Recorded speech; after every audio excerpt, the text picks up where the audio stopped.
Page 12 of quadratics. So remember how the inside of the quadratic formula is b squared minus 4ac. It's inside the square root sign, right? So when you have that, do you notice how the inside of the square root could be a positive number, it could be 0, it could be a negative number.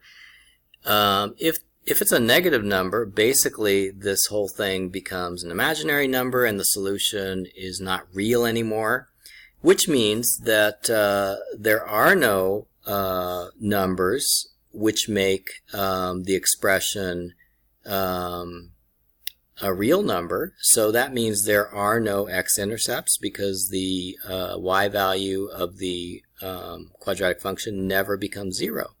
So how does that look in a graph? It looks like this. Because there are no x-intercepts, so the quadratic kind of floats above the x-axis, right? If b squared minus 4c is a real number greater than 0, then you notice that it will be added to the axis of symmetry. It'll be subtracted from the axis of symmetry to find the 2 points, which are the x-intercepts of the quadratic hitting the x-axis, right?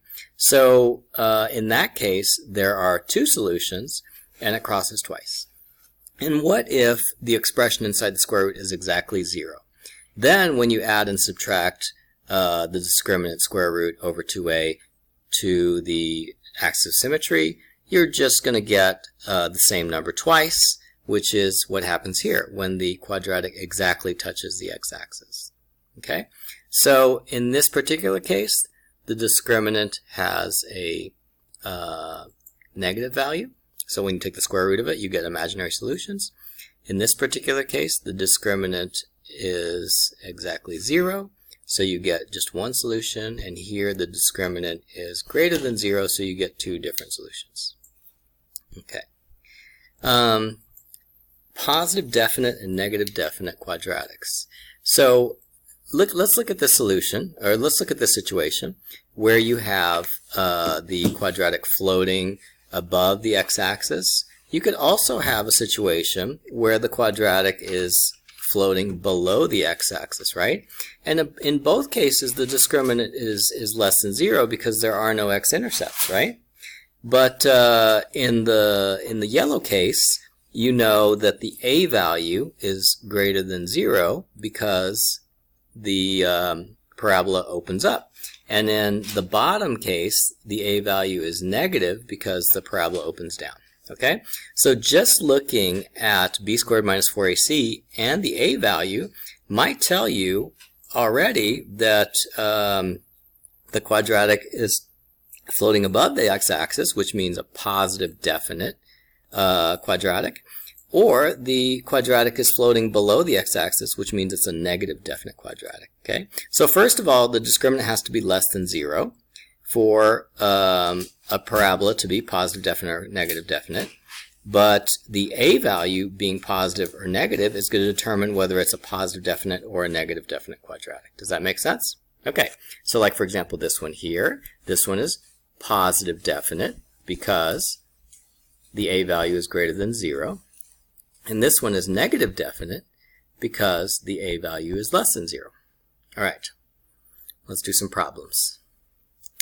Show that x squared minus 3x plus 6 is greater than 0 for all x. So that's just a way of saying that the y values for the parabola are all going to be greater than 0, which is another way of saying it's positive definite. So if this function is positive definite, that means that the discriminant is less than 0 and the a value is greater than 0, right? Because in this particular case, the parabola is floating above the x-axis.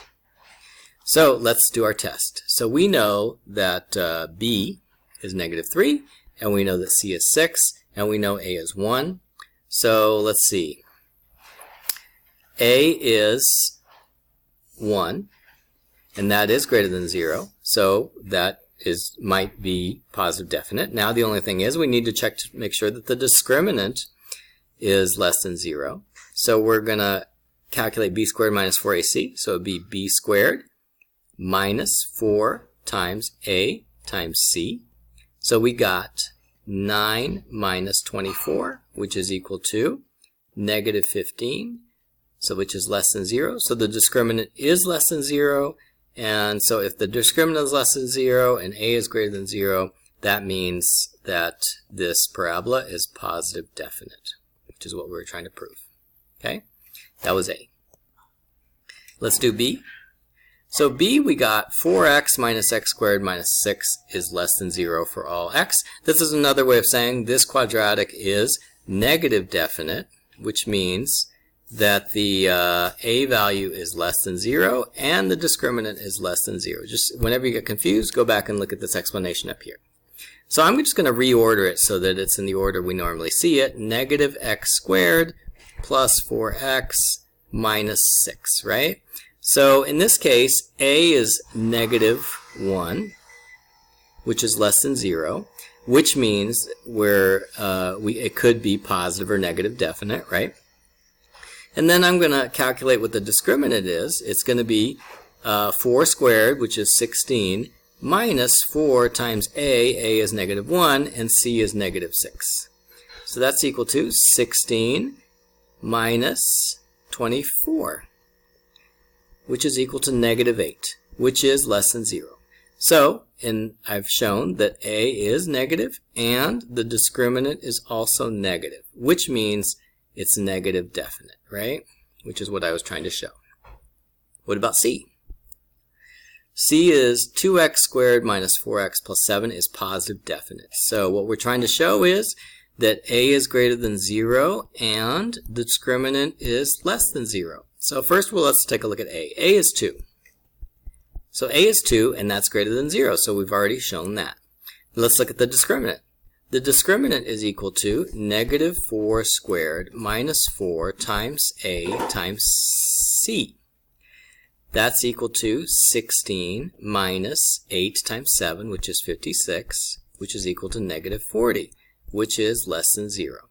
So the discriminant being less than 40, or less than 0, means that it could be positive definite or negative definite, but since we already showed that a is greater than 0, then we know that it's positive definite. D.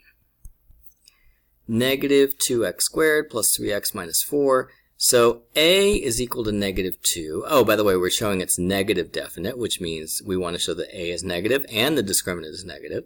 So a is equal to negative 2, that's less than 0. So we've shown that a is less than 0, so maybe negative definite. Let's try to show that the parabola is floating below the x-axis. The way we do that is by showing that the discriminant is negative.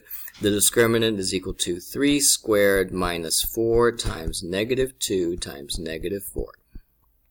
So that's equal to 9 times 4 times 4 times 2, which is 32. So that would be negative 23, which is less than 0. So we have shown that a is less than 0 and the discriminant is less than 0, which means negative definite, which is what they asked us to show. Okay. All right, now these are a little bit tougher because do you see how, like, instead of a, b, and c number values, they put a constant k? So now they're going to ask us a more complicated question. So they're saying that this expression here is never positive definite for any value of k. Okay, so we're going to explain why that is, okay? So first of all, we're going to show that it's going to be a is greater than 0, right? That's never varies because k is not a part of a, right? Now let's try to figure out what the discriminant expression is. We don't know exactly how to prove what they're asking, but we know that the discriminant has something to do with it because in this chapter the discriminant is used to show positive or negative definite. So the discriminant is equal to k squared minus 4 times 3 times negative 1, right?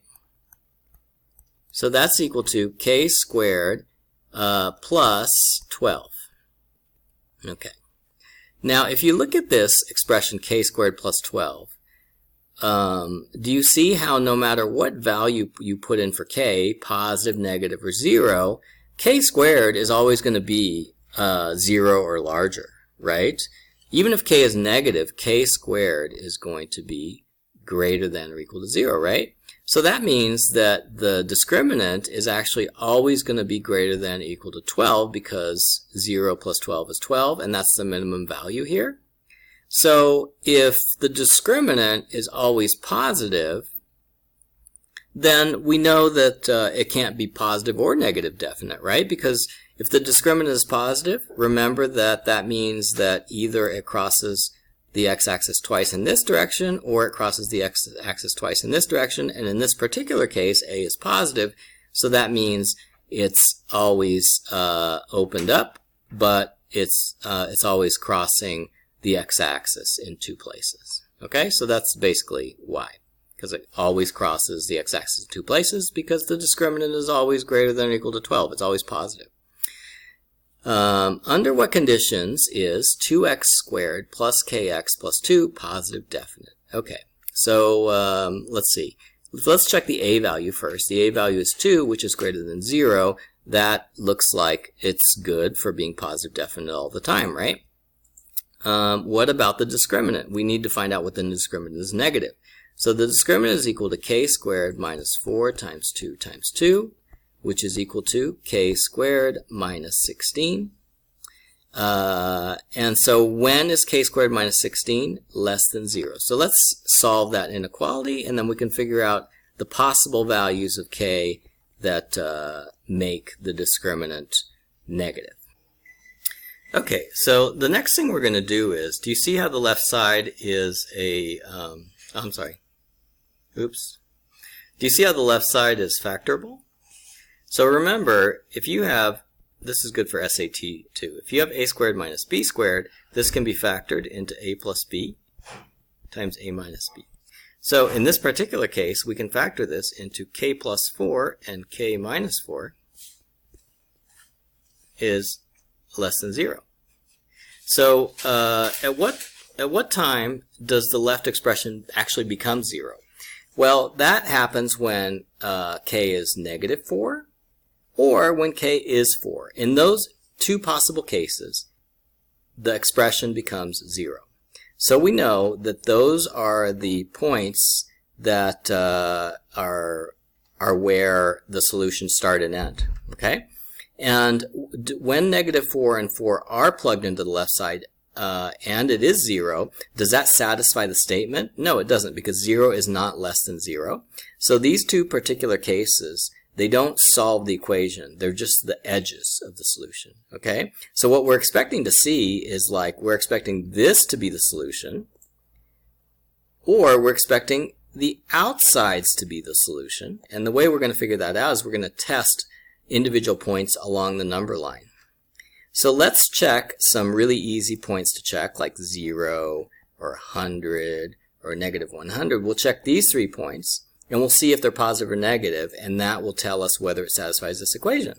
So if we put 0 in here, we'll get 0 plus 4 times 0 minus 4, so it would be 4 times negative 4 would be negative 16. So that means that the part in between negative 4 and 4 is negative, which means it satisfies the equation, right? Because we want it to be less than 0, and this is the part where it's less than 0, right? Now, if you happen to have tested the other parts, take a look at 100. If you put 100 in there, you'll get 104 times 96, which are two big positive numbers. You don't actually have to do the multiplication between 100 and 104 and 96, because all you need to know is that it's a big positive number, and so it doesn't satisfy the condition less than 0, so you know that this part of it is not a solution. Okay, and same thing with negative 100. If you put negative 100 in there, you'd have negative 96 times negative 104. Two negative numbers multiplied together give you a positive number, so you also know that this region here is not a solution either. So only the yellow region in the middle is a solution. How do you write that as a math expression? You would write that as that k is between negative 4 and 4, but doesn't include negative 4 and 4. So it would look like that. Okay? Or you could write k is less than 4 and k is greater than negative 4. Okay? So those are the conditions which cause the expression to become positive definite.